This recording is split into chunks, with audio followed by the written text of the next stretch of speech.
Hello guys, welcome to back YouTube channel learn with Deep. आज अपना topic रहेगा खनिज और सेल। बहुत ही महत्वपूर्ण टॉपिक है जो तमाम आने वाले एग्जामों के लिए इस टॉपिक से हूबहू प्रश्न अपन को देखने को मिलते हैं। हर एग्ज़ाम में एक दो प्रश्न खनिज और सेल के संबंध में प्रश्न आता है और ये क्लास एनसीईआरटी भूगोल 11 की बुक से टॉपिक है। बहुत ही शानदार टॉपिक दिया हुआ है। इस वीडियो में अपन ये टॉपिक को बेहतर ढंग से देखने का प्रयास करेंगे। साथ में छोटा सा निवेदन करूंगा, चैनल पर पहली बार विजिट कर रहे हो तो चैनल को सब्सक्राइब जरूर करें। साथ में वीडियो को लाइक शेयर जरूर करें। लाइक शेयर करना नहीं भूलें क्योंकि आपके लाइक शेयर से हमें मोटिवेशन मिलता है। तो लीजिए अपन बिना देरी करते क्लास को स्टार्ट करते हैं। खनिज और सेल क्या है? खनिज और सेल उसको अपन विस्तार से देखेंगे। पृथ्वी की जो विभिन्न तत्वों से बनी हुई है, पृथ्वी क्या है? ये विभिन्न तत्वों से क्या है? बनी हुई है, जिसकी बाहरी परत ये तत्व ठोस के रूप में, बाहरी जो परत है वो ठोस के रूप में, जो आंतरिक परत है वो कैसी है? गर्म और पिघली हुई अवस्था में। पृथ्वी है ऊपर से कैसी है? ठोस है, कठोर है, लेकिन अंदर से कैसी है? गर्म और पिघली हुई। उसके बाद में पृथ्वी के संपूर्ण प्रॉपर्टी का लगभग 98% भाग है वो 8 तत्वों से बना हुआ है। पृथ्वी का जो संपूर्ण प्रॉपर्टी है, संपूर्ण जो क्रस्ट है वो लगभग 98% भाग किससे बना हुआ है? 8 तत्वों से बना हुआ है। कौन कौन से तत्व? इसमें देखिए ऑक्सीजन, सिलिकॉन, एल्यूमिनियम, लोहा, कैल्शियम, सोडियम, पोटेशियम, मैग्नीशियम से बना हुआ है। ये प्रमुख 8 तत्व हैं। उन 8 तत्वों से ये बना हुआ है। कौन सा? पृथ्वी का ऊपरी भाग जो क्रस्ट है वो कितने? 8 तत्वों से बना हुआ है। उसके बाद अपन देखेंगे और कौन कौन से हैं जिसमें और शेष भाग है, जिससे titanium, hydrogen, phosphorus, magnesium, sulphur, carbon, nickel, अन्य पदार्थों से भी बना हुआ है। ये पदार्थ भी इसमें शामिल होते हैं, लेकिन मोटे कितने? 8 पदार्थ है। उसके बाद देखिए कितना कितना परसेंट है वो भी देखते थे डायग्राम के माध्यम से। ये दिया हुआ है, देखिए ऑक्सीजन है वो 46% है, सिलिकॉन है वो 27.72% है, एल्यूमिनियम में 8.13% है, लोहा है जो 5% है, कैल्शियम में 3.63% है, सोडियम में वो 2.83% है, पोटेशियम में वो 2.59% है, मैग्नीशियम में 2.9% है और अन्य कितना है? 1.41%। ये तमाम जो पृथ्वी होती है, पृथ्वी का जो क्रस्ट भाग है उस क्रस्ट भाग में ये तत्व पाए जाते हैं। उसके बाद देखिए भूप्रकृति में पाए जाने वाले जो तत्व होते हैं वो अलग अलग नहीं मिलते हैं, बल्कि सामान्य रूप से एक दूसरे से तत्वों के साथ में मिलकर विभिन्न पदार्थों का निर्माण करते हैं। ये अलग अलग नहीं मिलते, लेकिन एक दो तत्व या कुछ तत्व आपस में मिलकर एक नए पदार्थ का निर्माण करते हैं। इन पदार्थों को ही खनिज नाम दिया गया है। इसी पदार्थों को अपन क्या कहते हैं? खनिज कहते हैं। तो खनिज जैसे अपन खुदाई से प्राप्त करते हैं तो एक खनिज अपन को व्यक्तिगत प्राप्त नहीं होता, उसमें कई सारे खनिज अपने खुदाई में प्राप्त होते हैं। तो जो पदार्थ है वो कहीं तत्वों से मिलकर बनता है। उसके बाद देखिए खनिज किसे कहते हैं? देख लीजिए, खनिज एक ऐसा प्राकृतिक पदार्थ है, कार्बनिक और अकार्बनिक तत्व होते हैं, जिसमें एक क्रमबद्ध और परमाणुक संरचना, निश्चित उसका रासायनिक संगठन और भौतिक गुणधर्म होता है। उसे अपन क्या कहेंगे? खनिज कहेंगे। खनिज का निर्माण 2 या 2 से अधिक तत्वों से मिलकर होता है, लेकिन कभी कभी सल्फर, तांबा, चांदी, स्वर्ण, ग्रेफाइट जैसे एक तत्व भी खनिज पाए जाते हैं। खनिज 2 या 2 से अधिक तत्वों से मिलकर बनता है और अकेला भी बनता है। और जो खनिज होता है उसका रासायनिक गुणधर्म होता है, संगठन होता है, भौतिक गुणधर्म होता है, उनकी परमाणु संरचना होती है, तब जाके खनिज का निर्माण होता है। उसे अपन क्या कहेंगे? खनिज कहेंगे। खनिज है वो कार्बनिक भी होता है और अकार्बनिक भी होता है, इस बात को ध्यान रखें। इसके बाद देखिए स्थलमंडल का निर्माण करने वाले तत्वों की संख्या बहुत ही अत्यंत कम है। जो स्थलमंडल होता है, लिथोस्फीयर होता है, उसमें जो निर्माण करने वाले तत्व होते हैं उनकी संख्या क्या है? बहुत ही कम है। लेकिन आपस में इनका संयोजन है वो विभिन्न तरीकों से होता है, जिससे खनिजों में अनेक किस्में बनती है। भूपट्टी पर कम से कम 2000 प्रकार के क्या है? खनिज पहचान जा सकते हैं। जो भूपट्टी है, क्रस्ट है, उस क्रस्ट में करीबन 2000 प्रकार के क्या है? खनिज और कहीं ना कहीं खनिज स्थलमंडल का निर्माण करते हैं। उसके बाद में उनको नाम दिया गया है, लेकिन उन्हें सामान्यतः उपलब्ध लगभग सभी पदार्थ प्रमुख 6 खनिजों के भागों में बांटा गया है। कितने भागों बांटा है? 6 भागों में उसको बांटा गया है। जो खनिज उसको 6 भागों मोटे तरह से बांटा गया है, जिसको अपन देखेंगे कौन कौन से हैं। उसके बाद में सेलों का निर्माण करने में महत्वपूर्ण खनिज माना जाता है। पृथ्वी के आंतरिक भाग में पाया जाने वाला जो मैग्मा होता है, बाहर आता है उसको लावा कहते हैं, अंदर भाग होता है उसको मैग्मा कहते हैं। सभी खनिजों का मूल स्रोत है। सभी खनिजों का मूल स्रोत क्या है? मैग्मा है। इसी मैग्मे के ठंडे होने से क्या करता है? ठंडे होने से चट्टानों का निर्माण होता है, जिसमें अपन देखेंगे। देखो बताया गया भौतिक विशेषता। खनिज की भौतिक विशेषता क्या है? तो अपन खनिज की भौतिक विशेषता देखेंगे अपन। पहली है क्रिस्टलीय का बाहरी रूप। क्रिस्टलीय का बाहरी रूप कैसा है? अणुओं की आंतरिक संरचना या आंतरिक व्यवस्था को तय होती है।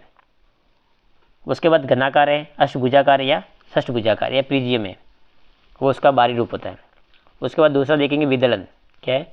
विदलन। विदलन क्या है?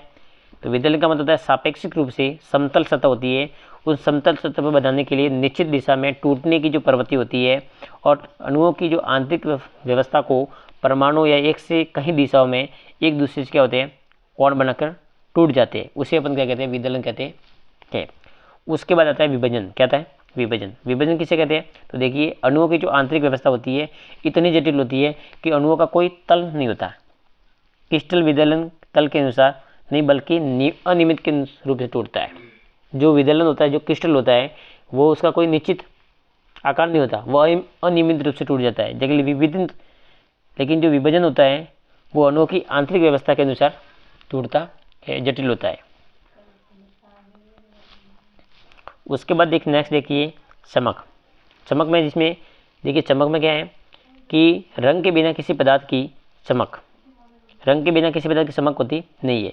प्रत्येक खनिज अपनी चमक होती है, जैसे मेटेलिक है, रेशमी है और ग्लासी है, ये प्रमुख उसकी क्या है? चमक होती है। उसके बाद देखिए उसका रंग। रंग क्या है?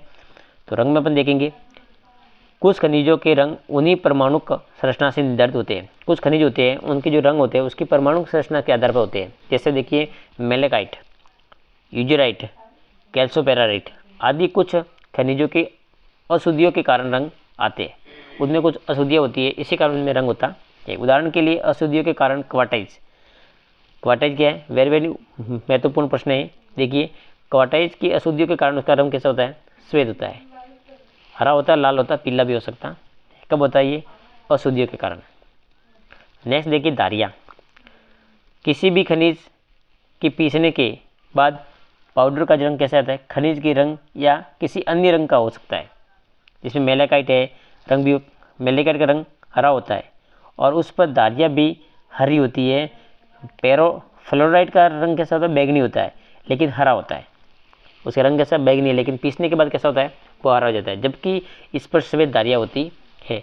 तो कहीं ना कहीं ये खनिज को प्रभावित करने वाली क्या विशेषता उसकी। उसके बाद देखिए पारदर्शिता। पारदर्शिता क्या है कि प्रकाश की जो किरणें होती है इस पर आर पार गिरती है। पारदर्शी का मतलब कहते हैं जो प्रकाश की किरणें होती है इस पर प्रकाश आर पार हो जाती है। वस्तु सीधी देखी जा सकती है। पारभासी, प्रकाश किरणें आर पार होती है लेकिन उसमें विचलित हो जाने के कारण वस्तुएं देखी नहीं जा सकती। अपारदर्शी कहते हैं। मतलब किसी वस्तु को अपन आर पार देख सकते हैं उसको कहते हैं पारदर्शी। किसी वस्तु को अपन आर पार देख नहीं सकते उसे कहते हैं अपारदर्शी।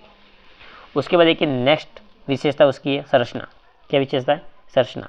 प्रत्येक जो क्रिस्टल की विशेषता व्यवस्था है महीन, मध्यम और खुरदरे पिसे हुए होते हैं। तंतुयुक्त, पृथक करने योग्य और अपसारी और विकिरणकारी होते हैं। ये क्या होती है? उसकी संरचना होती है किसकी? सेल की। उसके बाद देखिए कठोरता। नेक्स्ट विशेषता क्या है? कठोरता। सापेक्षिक प्रतिरोध का चिन्हित होना इस 10 गुने हुए खनिजों में से 10 श्रेणी का कठोरता मापन है। खनिज कौन कौन से देखिए? इसमें टेलक, जिप्सम, कैल्साइट, फ्लोराइट, उसके बाद टेपेटाइट, फेल्सपर, क्वार्टाइज, टोपाज, कोड्रम, हीरा। ये महत्वपूर्ण क्या है? ये कठोर खनिज है। उसके बाद देखिए उदाहरण के लिए महत्वपूर्ण है, इसकी तुलना नाखून 2.5 है तथा कांच या चाकू की नोक कितनी है 5.5। ये उसका क्या है मापन है कठोरता का। उसके बाद नेक्स्ट विशेषता उसके अपेक्षित भार क्या है, अपेक्षित भार दी हुई वस्तु का भार बराबर आयतन के पानी के भार का अनुपात हवा या पानी की वस्तु में या भार लेकर दोनों के जो अंतर में हवा के लिए दिए गए भार में भाग दे। ये उसका क्या है सापेक्षिक विशेषता। तो अपन ने क्या देखा, प्रमुख विशेषता देखी। किसकी विशेषता देखी अपने, खनिज की। खनिज की जो विशेषता क्या है, उसकी भौतिक विशेषता क्या है देखिए खनिजों की, जिसमें क्रिस्टल के बाहरी रूप, विदलन, विभजन, उसके बाद चमक, रंग, उसके धारियाँ, पारदर्शिता, संरचना, कठोरता और सापेक्षिक भार, ये प्रमुख 10 उसकी विशेषता है। उसके बाद देखिए अपन पहला देखेंगे, उसमें क्या देखेंगे, कुछ खनिज है उनकी विशेषता थी। प्रमुख खनिज है उनकी क्या विशेषता है। पहला अपन देखेंगे फेल्सपेयर। फेल्सपेयर क्या देखिए, सिलिकॉन व ऑक्सीजन सभी फेल्सपेयर में उपस्थित होते हैं। जो सिलिकॉन और ऑक्सीजन होते हैं उसमें सभी में क्या होता है फेल्सपेयर उपस्थित होता है, जबकि सोडियम, पोटेशियम, कैल्शियम, एल्यूमिनियम आदि तत्वों में भिन्न फेल्सपेयर मौजूद होता है। पृथ्वी की जो भूपट्टी का आधा भाग किससे बना है, फेल्सपेयर से बना। वेरी वेरी इंपॉर्टेंट प्रश्न है ये, नोट डाउन कर लीजिए कि पृथ्वी का जो आधा भाग है परपट्टी का वो किससे बना है, फेल्सपेयर से बना है। उसका रंग कैसा है, हल्का क्रीम गुलाबी तक होता है। चीनी मिट्टी के बर्तन या कांच से बनाने में उसका उपयोग किया जाता है। इसका उपयोग किस में करते हैं, कोई भी कांच की वस्तु है, चीनी माटी की जो मिट्टी की वस्तु है उसके बनाने में उसका उपयोग करते हैं। नेक्स्ट देखेंगे क्वार्टाइज। क्वार्टाइज क्या है, ये रेत या ग्रेनाइट का प्रमुख घटक है। इसमें सिलिका होता है। ये किसका घटक है, रेत और ग्रेनाइट का, लेकिन इसमें सिलिका होता है। ये कठोर खनिज है, पानी में सर्वदा ये अघुलनशील, ये पानी में घुलता नहीं है। उसका रंग के साथ सफ़ेद और रंगहीन भी होता है। उसका महत्वपूर्ण उपयोग किसमें किया जाता है, जो रेडियो और रेडार होते हैं उसमें क्वार्टाइज का उपयोग किया जाता है। उस बात को ध्यान रखें आप, वेरी वेरी इंपॉर्टेंट, उसको नोट डाउन कर लीजिए। क्वार्टाइज का उपयोग रेडियो और रेडार में किया जाता है। ग्रेनाइट का एक महत्वपूर्ण घटक है। ये जो ग्रेनाइट होता है उस ग्रेनाइट का ये महत्वपूर्ण घटक है। क्या है, महत्वपूर्ण घटक है, कौन है, क्वार्टाइज। उसके बाद देखिए नेक्स्ट देखिए पायरोक्सिन। क्या है पायरोक्सिन, पायरोक्सिन क्या है, ये कैल्शियम और एल्यूमिनियम, मैग्नीशियम, आयरन और सिलिका शामिल होती है उसमें। लेकिन ये पृथ्वी की जो भूपृष्ठ होता है उसमें कितना है 10% ही है, उसका हिस्सा कितना है 10% ही हिस्सा है। उसके बाद ये उल्का पिंड में पाया जाता है। पायरोक्सिन किस में पाया जाता है, पायरोक्सिन उल्का पिंड में पाया जाता है। वेरी वेरी इंपॉर्टेंट है, लेकिन उसका रंग कैसा है, हरा और काला है। किससे पाया जाता है, उल्का पिंड में, इस बात को ध्यान रखें, ये उल्का पिंड में पाया जाता है पायरोक्सिन। उसके बाद देखिए एमपी बॉल। क्या है, एमपी बॉल। एमपी बॉल एक प्रमुख खनिज तत्व है जिसमें एल्यूमिनियम, कैल्शियम, सिलिका और लौह और मैग्नीशियम है। ये पर्वतीय जो भूपृष्ठ है उस पर केवल 7% भाग पर है। कितना है, 7% भाग पर एमपी बॉल है। उसका जो उपयोग किया जाता है वो किसमें, एबेस्टेक में। किसमें, जो एबेस्टेक उद्योग होते हैं उसमें एमपी बॉल का प्रयोग किया जाता है। Very very important, note down कर लीजिए। उसके बाद देखिए हॉर्न ब्लेंड। हॉर्न ब्लेंड भी एमपी बॉल का प्रकार है। हॉर्न ब्लेंड किसका प्रकार है, तो ये एमपी बॉल का प्रकार है। आगे देखिए नेक्स्ट है माइका। इसमें पोटेशियम, एल्यूमिनियम, मैग्नीशियम, लोहा, सिलिका आदि निहित होते हैं। ये पृथ्वी पर केवल 4% है। कितना है, 4% भाग पर माइका पाया जाता है। उसके बाद आग्नेय जो और रूपांतरित सेल है, ये आग्नेय और रूपांतरित सेलों में पाया जाता है। किसमें पाया जाता है, आग्नेय और रूपांतरित सेलों में पाया जाता है। और उसका उपयोग किसमें करते हैं, विद्युत उपकरण जो होते हैं उसमें उसका उपयोग किया जाता है। किसमें कहते हैं, विद्युत उपकरण में उसका उपयोग किया जाता है। उसको बात को भी ध्यान रखें। नेक्स्ट देखेंगे ओलिविन। क्या देखेंगे, ओलिविन। ओलिविन क्या है, ये मैग्नीशियम, लोहा, सिलिका, ओलिविन मुख्य तत्व उसमें। उसका ओलिविन का उपयोग किसमें करते हैं, आभूषण में। किसमें करते हैं, आभूषण में करते हैं। और इसका रंग कैसा आता है, क्रिस्टलीय होती है। प्राय ये बेसाल्टिक सेलों में पाए जाते हैं। किसमें, जो बेसाल्टिक सेल होती है उसमें पाए जाते हैं। उसमें खनिज के अतिरिक्त ये सेल जिसमें क्लोराइट है, कैल्साइट है, मैग्नेटाइट है, हेमेटाइट है, बॉक्साइट है, बेराटाइट है आदि खनिजों में पाया जाता है। क्या है, ओलिविन। नेक्स्ट देखेंगे अपन धात्विक खनिज। क्या देखेंगे, धात्विक खनिज। धात्विक खनिज वे होते हैं जिसमें धातु की मात्रा पाई जाती है। जिसमें धात्विक खनिज को 3 भागों बांटा गया है। जिसमें बहुमूल्य धातु, जिसमें सोना, चांदी, प्लेटिनम ये आ जाते हैं। उसके बाद लोहा धातु, जिसमें लोहा का भाग होता है। इसमें लोहा स्टील के निर्माण में लोहा में मिलाई जाने वाली वस्तु जिसमें लोहा का अंश होता है उसे कहते हैं लोहा। जिसमें अलोहा क्या होता है, जिसमें लोहा का अंश होता नहीं है। जिसमें क्या है, ताम्र है, अच्छा तांबा है, शीशा है, जिंक है, टीन है, एल्यूमिनियम है, ये इसमें अलोह में आते हैं। तो धात्विक खनिज को 3 भागों में बांटा है, लोहा, अलोहा और बहुमूल्य। उसके बाद देखिए अधात्विक खनिज, वे खनिज होते हैं जिसमें लोहे का अंश नहीं होता है, जिसमें गंधक है, फास्फेट है, नाइट्रेट है, ये प्रमुख अधात्विक खनिज के क्या उदाहरण है। जिसमें सीमेंट भी एकमात्र अधात्विक का उदाहरण है। वेरी वेरी इंपॉर्टेंट, ये नोट डाउन कर लीजिए। उसके बाद देखेंगे अपन सेल, क्या देखेंगे, सेल। सेल का मतलब चट्टान।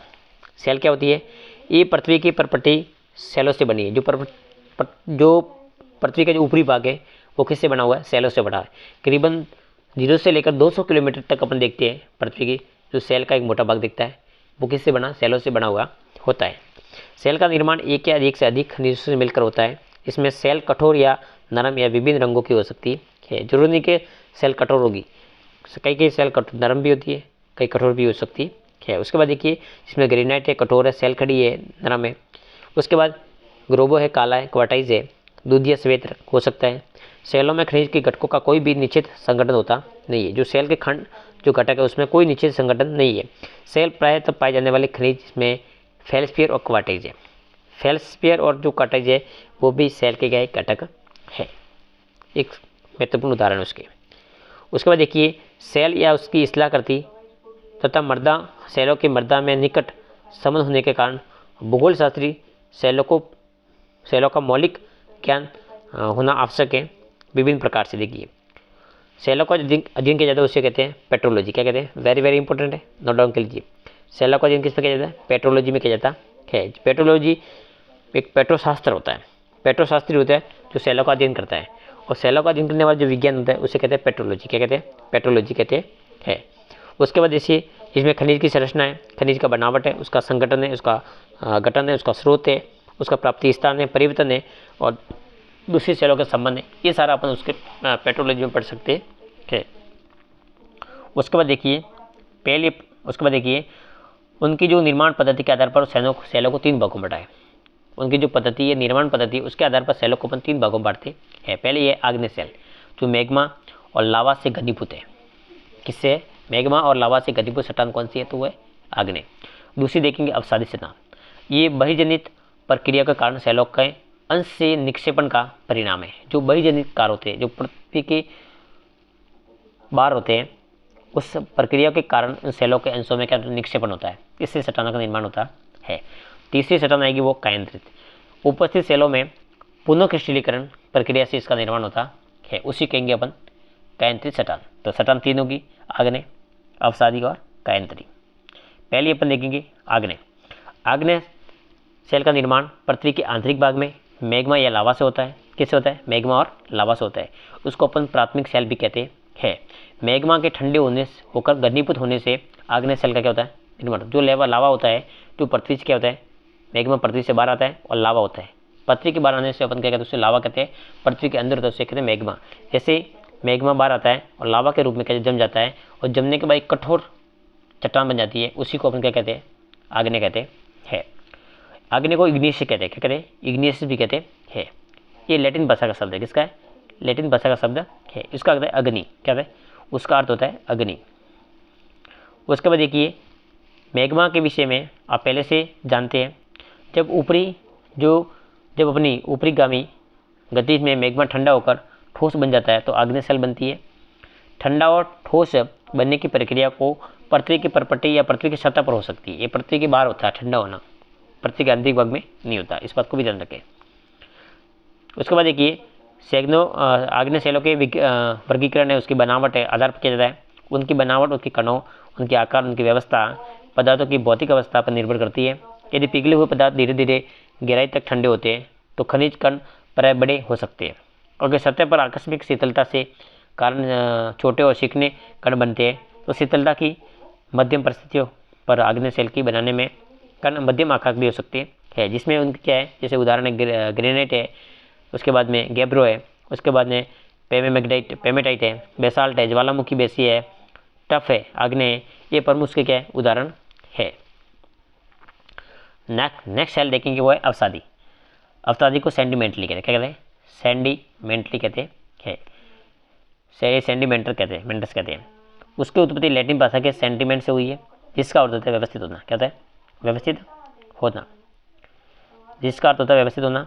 पृथ्वी की सतह पर सेल आग्नेय, अवसादी और कायंत्री अपक्षयकारी कारकों के प्रति अनावर्ती होती है। अपक्षयकारी जो घटना होती है उससे ये सेलों का निर्माण होता है। विभिन्न प्रकार के खंडों, विखंडों में विभाजित होती है। ऐसे जो उपखंड जो विभिन्न बहिर्जनित जो बाहरी कारक होते हैं, जिसमें ज्वालामुखी है, जिसमें भूसंकलन है, चक्रवात है, इससे कहीं ना कहीं उनका क्या होता है? वायु है, इससे क्या होता है? अपक्षय की घटना होती है, निक्षेपण की घटना है, जिससे अवसादी सेल का निर्माण होता है। वर्षा है, इन कारकों से सवन और निक्षेप होता है। संगतता के द्वारा ये संचित पदार्थ सेलों में क्या होता है? परिवर्तित हो जाते हैं। इसी प्रक्रिया को अपन सीलीभवन कहते हैं। क्या कहते हैं?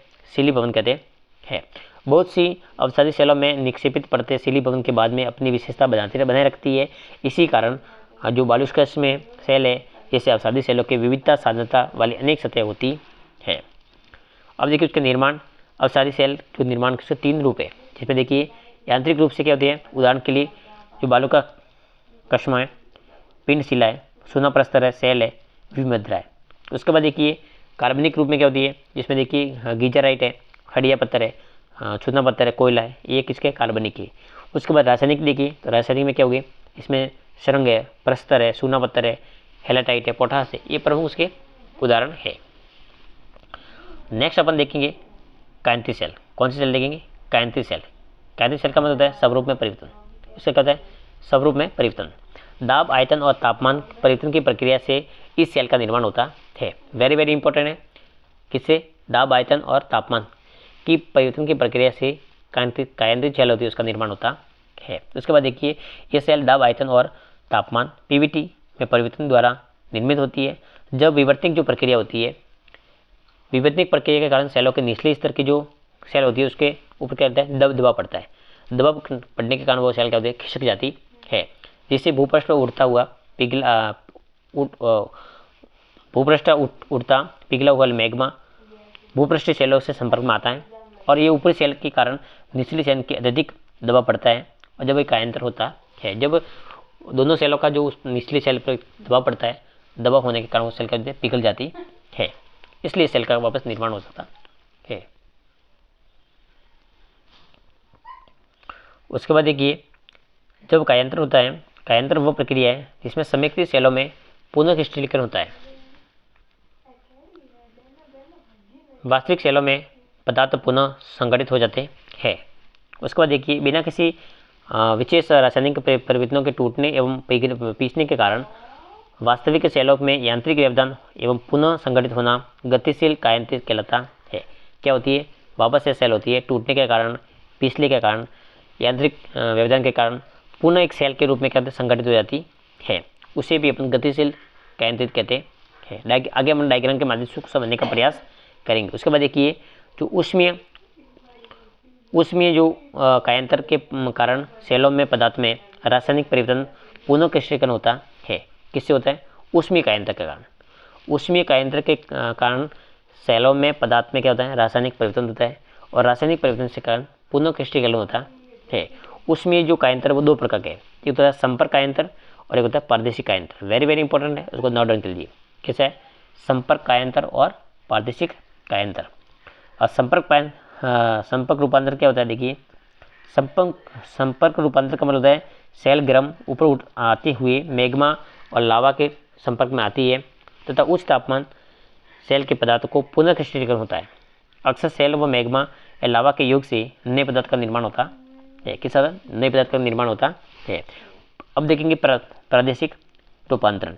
उसमें क्या होता है कि उच्च तापमान या दबाव, इन्हीं दोनों के कारण सेलों में क्या होता है? विवर्तनिक दबाव के कारण विकृति आ जाती है, जिससे सेलों में पुनः क्रिस्टलीकरण होता है। कायंत्रण की प्रक्रिया से सेल कुछ कण या खनिज सतहों पर रेखाओं के रूप में क्या होता है? व्यवस्थित हो जाते हैं। कायंत्रित सेल में खनिज व कणों की इसी व्यवस्था को अपन पत्रण कहते हैं। क्या कहते हैं? पत्रण या रेखाखंड कहते हैं। उसको नोट कर लीजिए। किसे कहते हैं? कि सेल की प्रक्रिया में कुछ कण होते हैं, कुछ खनिज सतह होते हैं, जिसमें रेखा में क्या होते हैं? व्यवस्थित हो जाते हैं। उसी को अपन क्या कहते हैं? पत्रण या रेखांकन कहते हैं। कभी कभी खनिज अपने विभिन्न समूह में कण, पतली या मोटी सतह के रूप में व्यवस्थित हो जाते हैं। हल्के व गहरे रंगों में दिखाई देते हैं। कायांतित सेलों में ऐसी संरचना को अपन बेंडिंग कहते हैं। क्या कहते हैं? बेंडिंग कहते हैं। उसको भी नोट डाउन कर लीजिए आप। बेंडिंग किसे कहते हैं और बेंडिंग सेल किसे कहते हैं?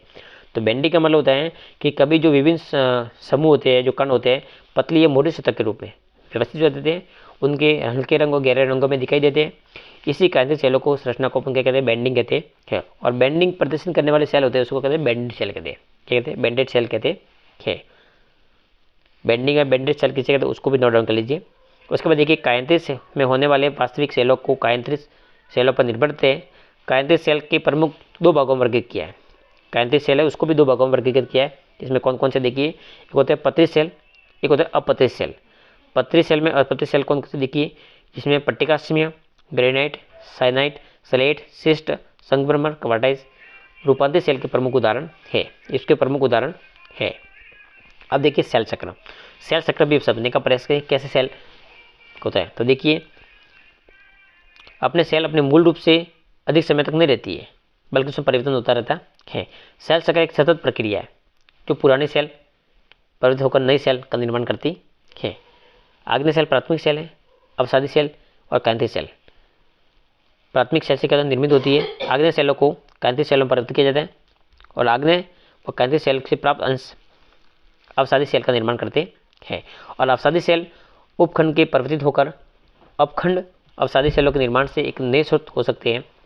विभिन्न प्रपृष्ठीय सेल, जिसमें आग्नेय, कायांतित, अवसादी, प्रत्यावर्तन के द्वारा पृथ्वी के आंतरिक भाग के नीचे की ओर जाती है और पूर्ण भाग संस्करण प्रवर्तक के क्षेत्र में पृथ्वी के आंतरिक भाग में तापमान बढ़ने के कारण पिघलकर वो पैग्मा में परिवर्तित हो जाती है और वापस मूल जो सेल होती है आग्नेय सेल में जाती है। तो इस प्रकार सेल का निर्माण होता है। अपन डायग्राम के माध्यम से देखने का प्रयास करेंगे। देखिए, ये पूरा बताया गया। पहले जैसे कायांतित सेल है, कायांतित सेल क्या होगी, दबाव के कारण क्या होती है, मैग्मा बन जाती है और मैग्मा बनने का क्या होती है, बन जाती है आग्नेय सेल। वापिस आग्नेय सेल का क्या होता है, अपक्षय और अपवर्तन होता है। अपक्षय और अपवर्तन के कारण सेली भवन होता है और सेली भवन से क्या बन जाती है, अवसादी सतह बन जाती है। अवसादी सतह का क्या होता है, कायांतरण होता है और कायांतरण से क्या बन जाती है, कायांतित सेल। इस प्रकार से ये होता है। उसमें कायांतरण होता है, कायांतरण होने के कारण अवसादी सेल होती है, उसमें कायांतरण होने के कारण वो कायांतित सेल बन जाती है। और जो कायांतित सेल होती है उसमें गलन के कारण वो क्या बन जाती है, मैग्मा बन जाती है और मैग्मा से क्या बन जाती है, पिंडन के कारण वो क्या बन जाती है, आग्नेय सेल। और आग्नेय सेल में अपक्षय और अपवर्तन से क्या बन जाती है, वो सिलिबंस के अवसादी सेल बन जाती है। तो गाइस, आज की क्लास में अपने बहुत ही शानदार ढंग से अपने लिखने का प्रयास किया। खनिज क्या है और सेल क्या है, सेल कितने प्रकार के, 3 प्रकार की, उसको अपन बेहतर ढंग से देखने का प्रयास किया। वीडियो अच्छा लगे तो अधिक से अधिक अपने साथियों को जरूर शेयर करें। धन्यवाद। जय हिंद, जय भारत।